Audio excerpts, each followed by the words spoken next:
അബൂ ഹുറൈറയിൽ നിന്ന് ഇമാം ബുഖാരിയുടെ ഹദീസ് നമ്മൾ കേട്ടു. എന്താ? നബി സല്ലല്ലാഹു അലൈഹി വസല്ലം തങ്ങൾ പറയുകയാണ്, യഅഖിദു ശൈത്താനു അലാ ഖാഫിയത്തി റഅസി അഹദികും ഇദാ ഹുവ നാം സലാസ ഉഖദ്. നിങ്ങൾ ഒരാൾ ഉറങ്ങുമ്പോൾ ശൈത്താൻ അവൻ്റെ ചെന്നിയിൽ, ഖാഫിയത്തി റഅസി അഹദികും എന്നിട്ടുണ്ടെങ്കിൽ തലയുടെ പിറകു വശത്ത് ശൈത്താൻ 3 കെട്ടുകൾ വീഴ്ത്തുമെന്നാണ്. 3 കെട്ടുകൾ വീഴ്ത്തും എന്നാണ്. യദ്രിബു അലാ കുല്ലി ഉഖദത്തിൻ അലൈക ലൈലുൻ തവീൽ ഫർഖുദ്.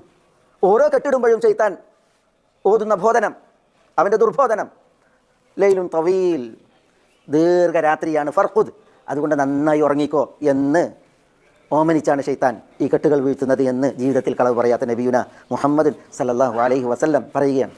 എന്നിട്ട് നബി സല്ലല്ലാഹു അലൈഹി വസല്ലം തങ്ങൾ തുടർന്ന് പറഞ്ഞു, ഫൈദസ്തൈഖള വദക്കറല്ലാഹ് ഇൻ ഹല്ലത് ഉഖദത്തുൻ വഇദാ തവദ്ദഅ ഇൻ ഹല്ലത് ഉഖദത്തുൻ വഇദാ സല്ല ഇൻ ഹല്ലത് ഉഖദത്തുൻ എന്ന് പറഞ്ഞേ.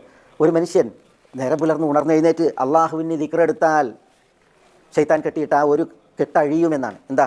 ഉണർന്ന് നേരം വെളുത്തിട്ട് ദിക്റെടുത്താൽ കെട്ടഴിയുമെന്ന് പറഞ്ഞാൽ ഉണരുമ്പോഴുള്ള ദിക്ർ അൽഹംദുലില്ലാഹി ലദി അഹ്യാനി ബഅദമാ അമാതനി വഇലൈഹി നുശൂർ എന്ന് ദിക്ർ ചൊല്ലിയിട്ടുണ്ട് എങ്കിൽ, അതേപോലെ ഉണർന്നാലുള്ള ഇതര ദിക്റുകൾ. അപ്പോൾ ശൈത്താൻ കെട്ടിയ ആ കെട്ടഴിയുമെന്ന് പറഞ്ഞു.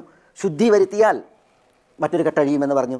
നിസ്കരിച്ചാൽ 3ാമത്തെ കെട്ടഴിയുമെന്ന് പറഞ്ഞു. നിസ്കാരം, അതിൽ ഫജ്ർ നിസ്കാരം വിശിഷ്യ നബി സല്ലല്ലാഹു അലൈഹി വസല്ലം തങ്ങൾ പറഞ്ഞത്, ഇങ്ങനെ ഒരാൾ ദിക്റെടുത്ത് വുദു ചെയ്ത് നിസ്കരിച്ച് പ്രഭാതത്തിൽ പ്രവേശിച്ചിട്ടുണ്ടെങ്കിൽ ഫഅസ്ബഹ നശീതൻ തയ്യിബൻ നഫ്സ്, ആ മനുഷ്യൻ പ്രഭാതത്തിൽ പ്രവേശിക്കുന്നത് ഊർജ്ജസ്വലനായി ഉന്മേഷഭരിതനായിട്ടായിരിക്കും.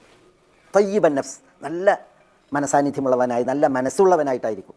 എന്നാൽ ദിക്റുമില്ല, ശുദ്ധിയില്ല, നിസ്കാരമില്ലെങ്കിലോ ഫഅസ്ബഹ ഖബീസൻ നഫ്സ്, കെസലാൻ എന്നാണ്, മ്ലേച്ഛമായ മനസ്സിൽ. അള്ളാഹു നമ്മളെ കാക്കട്ടെ.